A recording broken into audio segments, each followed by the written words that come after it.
Hi guys, and welcome back to World of Tanks, and we're not looking at the Freedom today as such, and in turn the T26E4, because well, they are the same tank, just with a different paint job. I already reviewed this a while ago, but it was before the Armour and Module viewer, so I'm going to do a series of addendums or add-ons, if you like, to those reviews that I did before the Armour and Module viewer, basically covering the Armour and Module. Modules, should I say. Now,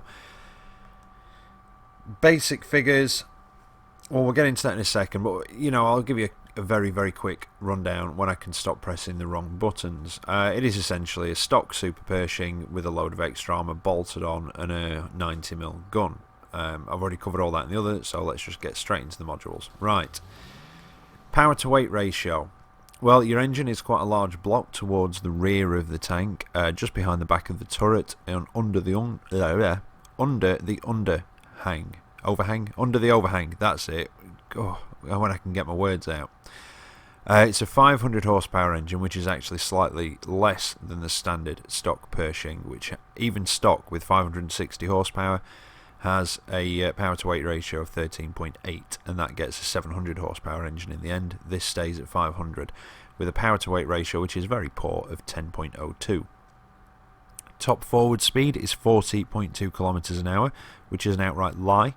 I'm not even sure that I've hit that going downhill. On flat good ground you'll get into the high 20s, possibly maybe up to 30.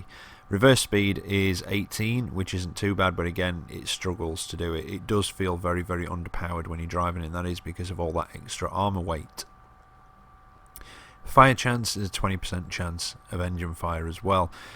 Now, the gun on top, you have 10 degrees of gun depression, which I don't know if I covered in that, and 20 of elevation, which is, the 20 is really good for the elevation. The 10 degrees of depression is fantastic, as with a lot of these American vehicles.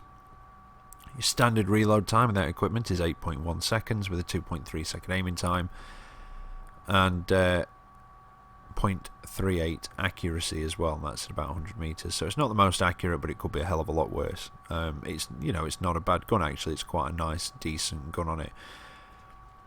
Track wise, we've got 32 degrees a second. It is slower than the normal Pershing. Sorry, that's at 36. I believe it is for the hull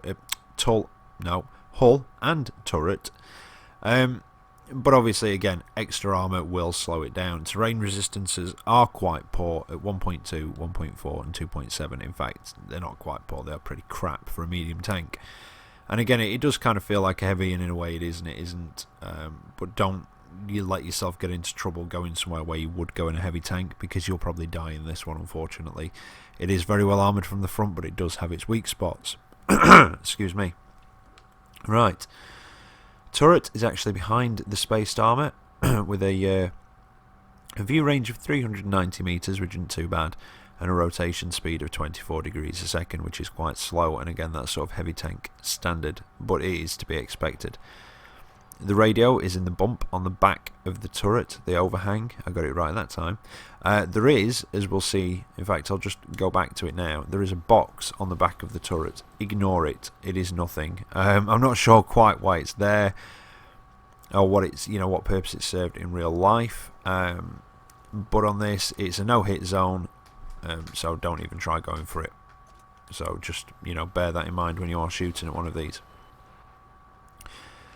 Ammunition, well, you've got the one in the base of the tank down on the floor, and then you've got quite a decent ammo block to hit on the left hand side of the tank, just under the middle of the turret, and the sides and the rear of this thing are particularly weak, so that's where you really want to be trying to do, is to get around behind it, and it will struggle to keep up because of the slower hull and turret traverse. And the problem with this, with the hull turning faster than the turret, if you're trying to keep your front towards enemy, the turret will struggle to keep up sometimes. Crew members, well, you've got the driver and assistant driver, radio operator sometimes, or it might just be a machine gunner. You've also got the commander up in the top with the loader and the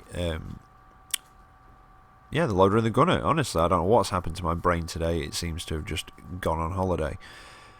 Now, concealment, which is something we didn't have. Stationary is 0.26, on the move is 0.2. Stationary, again, it's not too bad. you know, it could be better, but you know, it's not savage really.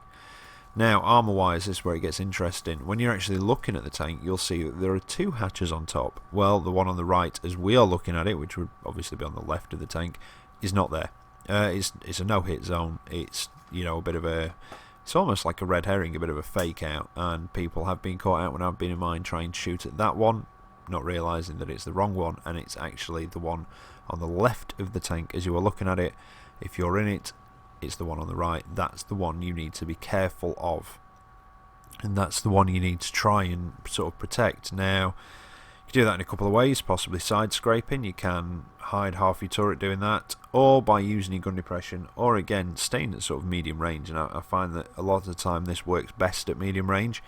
It makes your weak spots harder to hit, it improves your all over armour, and it just, I don't know, people can't get around you, and that's one of the main issues in this. Now, your basic armour figures are, well, for the hull it's 102 on the front, 76 on the sides, 51 on the rear, and for the turret 102, 76 and 76 on the rear as well. That doesn't include the spaced armour though, so that's what we're here to look at. Well, 1 to 20 are your tracks, and the underside at the rear of the tank, and just that lower rear plate as well. But if anything gets around the back and the side of you, you know, it's not going to struggle to pen. You've got 21 to 30, which is your whole engine deck, the top of your turret, the top of your commander's hatch, part of your turret ring as well, and the front portion of the floor of the hull. Now, 31 to 50. This is where it starts getting a bit more interesting.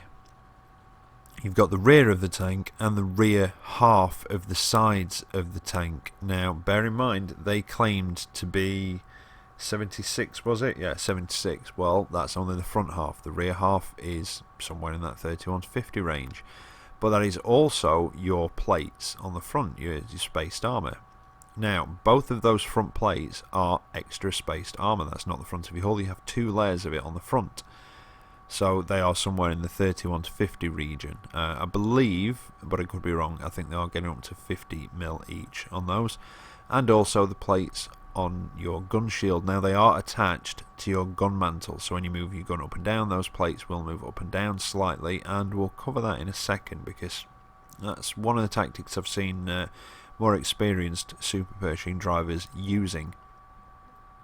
Now, if you're wanting to get through one of these at the front, and I'm going to do this bit now because of what it's showing, if you look where the machine gun port is, there is a small hole in the spaced armour.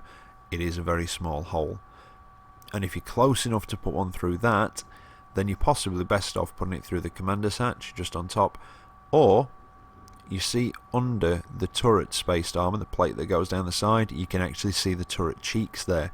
It's not a very easy target to hit, and it's got, you know, it's got quite a good angle to it. But if you're at the front, you can't hit the commander's hatch, go for the turret cheeks.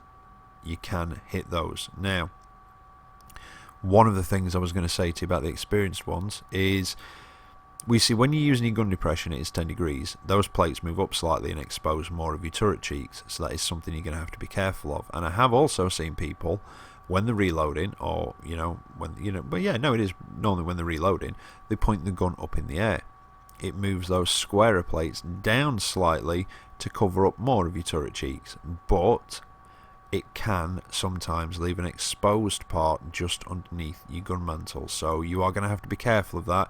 It's hard for them to get the shot in there and penetrate, because it does expose your thicker gun mantle, but it does create a small amount of a sort of shot trap. But it is something you could try out. Now, 71 to 90, well, that's the other parts of the plates. I'm just trying to get an angle so you can see it. There you go. That thin strip of slightly thicker armour on the cheek plates, on the front of the gun mantle, if you will, and also the very front of the extra armour on the gun mantle itself, and the front half of the sides of the tank, and the rest of the turret and the commander's hatch fall into that bracket. 91 to 120, well, it says 102 on the front of the turret and the hull. There you go, that's your 102. So it is your upper plate, and it is the front of your turret and your gun mantle. So you've got spaced armour to get through, and then 102mm of armour behind it. So it, you know, it is a tough nut to crack.